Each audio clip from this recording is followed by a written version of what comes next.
In this lesson, we're going to learn the integration technique called trigonometric substitution. And let's talk about some background that you need for this technique. So first you should be familiar with the section on trig integrals. And you should know your derivatives and integrals of the 6 basic trig functions.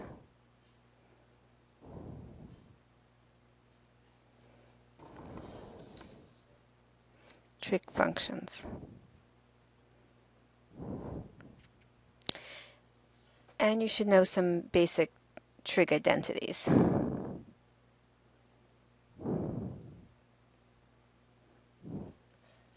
All right, so let's continue with our warm-up exercises. And these are integrals or exercises that are related to the technique that we're going to learn. And we're going to start with integrals that you should know how to do. All right, so here's the first one.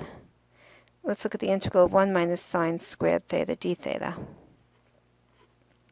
Well, 1 minus sine squared theta is equal to cos squared theta. And so we'll do that substitution. So we're using the basic identity, sine squared theta plus cos squared theta is equal to 1, that basic trig identity. All right, now here we have a perfect square underneath the square root, so we can take the square root, so we get the integral of cos theta, and that's equal to sine theta. Okay, let's look at another warm-up exercise.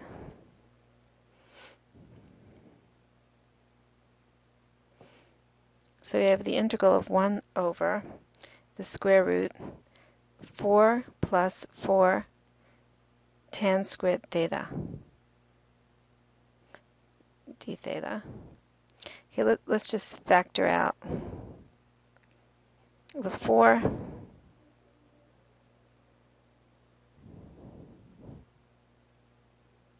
okay, now we have another trig identity, 1 plus tan squared theta is equal to secant squared theta. So we're going to do that substitution. Let me write the identity that we're using. We're using the fact that tan squared theta plus 1 is equal to secant squared theta. Another basic trig identity. All right, so using that, we substitute. And we have here 1 over the square root 4 secant squared theta d theta. So again, we have a perfect square underneath the square root, and so now we'll just take that square root, and we have 1 over 2 secant theta d theta, and 1 over secant theta is cosine theta. Let me put the 1/2 in front of the integral. So that's equal to 1/2 sine theta plus c.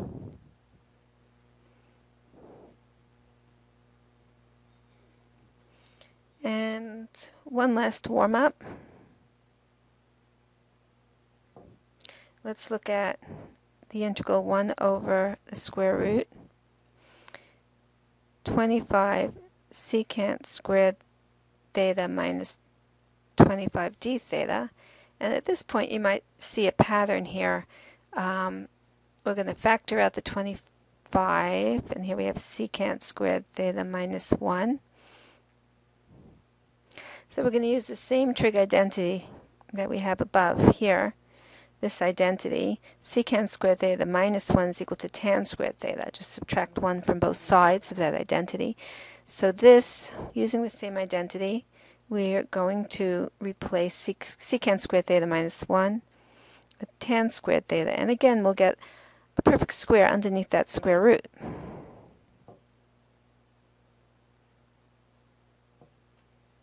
So here we have 25 tan squared theta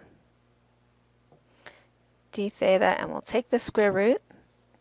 1/5 we'll keep on the outside, and here we have 1 over tan theta d theta.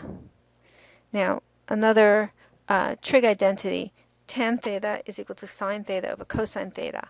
So 1 over tan theta is the reciprocal, and that would be cos theta over sine theta. All right, let me just write that identity over here, that we're using tan theta is equal to sine theta over cos theta. So we're using that identity. All right, so continuing on, the derivative of sine theta is cosine theta, so this is a log integral. The derivative of the denominator is in the numerator. That's 1/5 log of the denominator.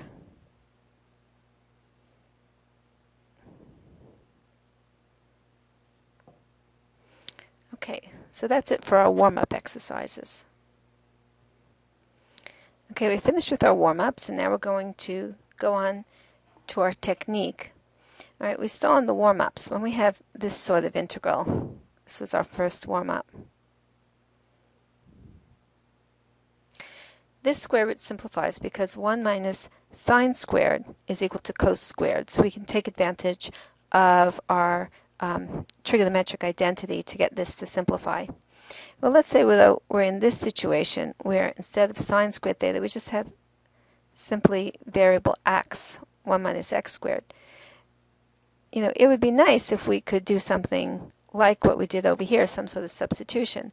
Well, in order to take advantage of these trig identities like we did above, we simply do a substitution. We put x equal to sine theta.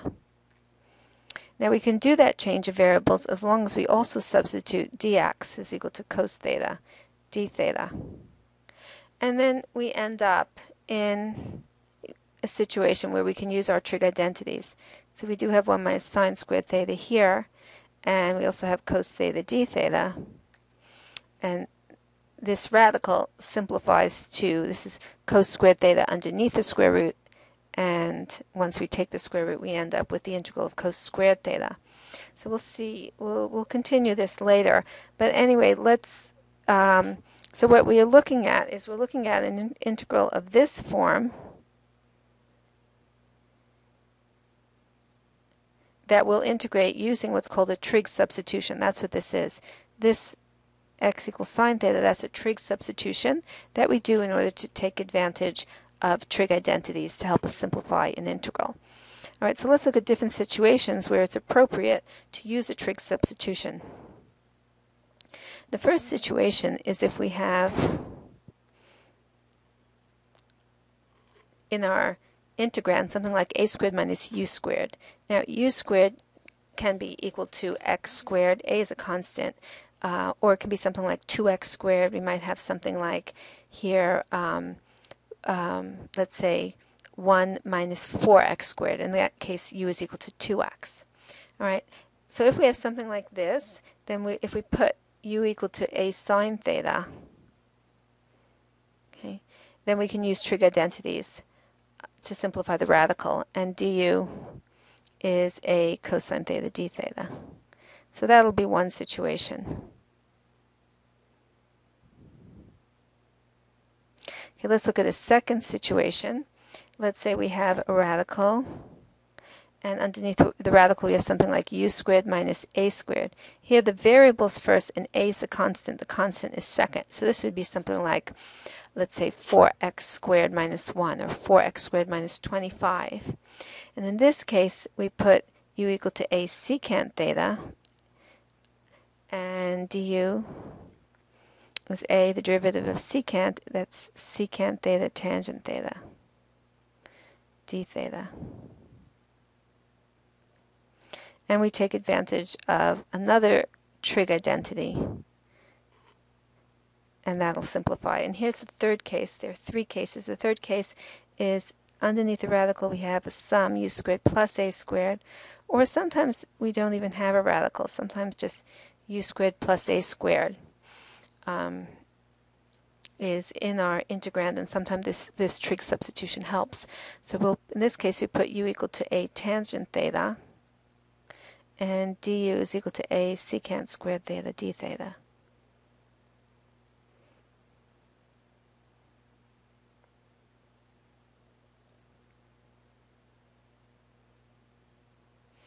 All right, let's start with our first example, example C1.